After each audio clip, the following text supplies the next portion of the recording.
Malabar special ആയിട്ടുള്ള കൽത്തപ്പമാണ് നമ്മൾ ഇന്ന് ഉണ്ടാക്കാനായിട്ട് പോകുന്നത്. നല്ല ആരെടുത്തിട്ടുള്ള ഇതുപോലെയുള്ള കൽത്തപ്പം കുക്കർ ഇല്ലാതെ തന്നെ നമുക്ക് എളുപ്പത്തിൽ ഉണ്ടാക്കാനായിട്ട് പറ്റും. ഇനിയിപ്പോൾ ഇത് ബേക്കറിയിൽ നിന്നൊന്നും വാങ്ങണ്ട, എല്ലാവർക്കും ഈസി ആയിട്ട് ഉണ്ടാക്കാൻ പറ്റുന്ന രീതിയിലാണ് കേട്ടോ കാണിക്കുന്നത്. അപ്പൊ ഇതിനു വേണ്ടിയിട്ട് നമുക്ക് ആദ്യം തന്നെ പച്ചരി ഒന്ന് സോക്ക് ചെയ്ത് വെക്കണം. 1 കപ്പ് പച്ചരി എടുത്തിട്ടുണ്ട്. അത് നമ്മൾ ഒരു 3-4 മണിക്കൂർ വെള്ളത്തിൽ സോക്ക് ചെയ്യാൻ വേണ്ടിയിട്ട് വെക്കാം. അപ്പൊ ഇതാ ഞാനിത് മൂടി വെച്ചിട്ടുണ്ട്. ഇനിയിപ്പോൾ 2 മണിക്കൂറിന് ശേഷം നമ്മൾ ഇത് നല്ലോണം കഴുകി വൃത്തിയാക്കിയിട്ട് ഇതിന്റെ വെള്ളമെല്ലാം മാറ്റിയതിന് ശേഷം നമുക്കിത് മിക്സിന്റെ ജാറിലേക്ക് ഇട്ട് കൊടുക്കാം.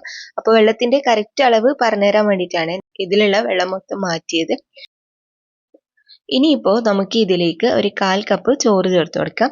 1 കപ്പ് അരിക്ക് 1/4 കപ്പ് ചോറ് കറക്റ്റ് അളവാണ് കേട്ടോ. ഇനി നമുക്ക് 1/2 കപ്പ് വെള്ളം ഒഴിച്ചു കൊടുക്കാം. വെള്ളം കൂടി പോകരുത്.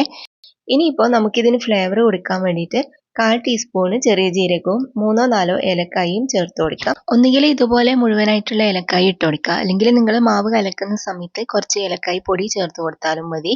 ഇനിയിപ്പോൾ നമുക്കിത് നന്നായിട്ട് അരച്ചെടുത്തിട്ട് വരാം. ഇതുപോലെ നല്ല സ്മൂത്ത് ആയിട്ടുള്ള ഒരു ബാറ്റർ ആക്കിയിട്ട് നമുക്കൊരു പാത്രത്തിലേക്ക് മാറ്റി വെക്കാം.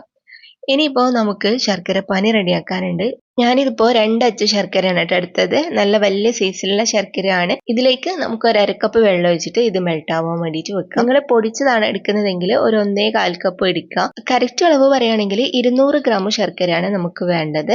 ഇത് ചൂടോടെ തന്നെ നമ്മൾ മാവിൽ ഒഴിച്ചിട്ട് മിക്സ് ആക്കണം. എന്നാലും മാത്രമേ നമുക്ക് കറക്റ്റ് ആയിട്ട് നല്ല പെർഫെക്റ്റ് ആയിട്ടുള്ള കൽത്തപ്പം ഉണ്ടാക്കാൻ പറ്റൂ.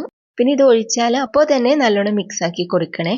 അപ്പൊ ഇതാ ഇത് ഞാൻ നല്ലപോലെ മിക്സ് ആക്കി എടുത്തിട്ടുണ്ട്. ഇനിയിപ്പോൾ നമുക്ക് ആവശ്യത്തിനുള്ള ഉപ്പ് ഇട്ട് കൊടുക്കാം. 1/4 കപ്പിൽ കുറച്ച് കുറവായിട്ട് ഇട്ട് കൊടുത്താൽ മതി. അതേപോലെ തന്നെ 1/4 കപ്പിൽ കുറച്ച് കുറവായിട്ട് ബേക്കിംഗ് സോഡയും കൂടി ചേർത്ത് കൊടുക്കുന്നുണ്ട്. ഇനിയിപ്പോൾ ഇത് നല്ലോണം ഒന്ന് മിക്സ് ആക്കിയിട്ട് എടുത്താൽ മതി. നമ്മളിപ്പോൾ ഇത് കുക്കറിലൊന്നല്ല ഉണ്ടാക്കുന്നത്, നമ്മുടെ എല്ലാവരുടെ കയ്യിലുള്ള സാധാരണ ഫ്രൈ പാനിലാണ് കേട്ടോ. അപ്പൊ നമ്മൾ ഫ്രൈ പാൻ അടുപ്പിലേക്ക് വെച്ച് കൊടുത്തിട്ട് 1 ടേബിൾ സ്പൂൺ നെയ്യ് ഒഴിച്ചു കൊടുക്കാം. അതിന്റെ കൂടെ തന്നെ നമുക്ക് കുറച്ച് വെളിച്ചെണ്ണയും കൂടി ഒഴിച്ചു കൊടുക്കണം.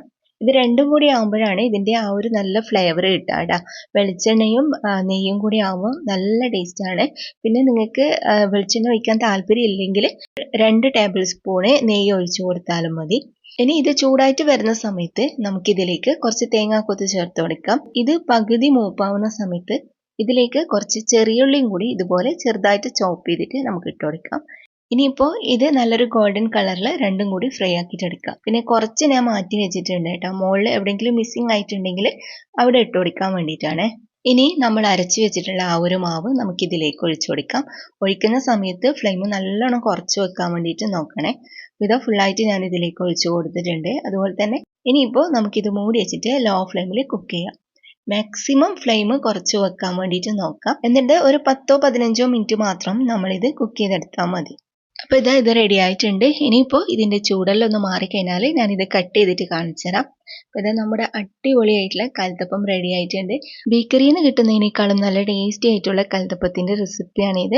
അപ്പൊ കുക്കറിലൊന്നും ഉണ്ടാക്കിയിട്ട് ശരിയാവാത്തവർക്ക് ഈ ഒരു രീതിയിൽ ഉണ്ടാക്കി നോക്കാവുന്നതാണ്. അപ്പൊ നല്ല ആരൊക്കെ എടുത്തിട്ടുള്ള അടിപൊളി കൽത്തപ്പം നമുക്ക് റെഡി ആയിട്ട് കിട്ടിയിട്ടുണ്ട്.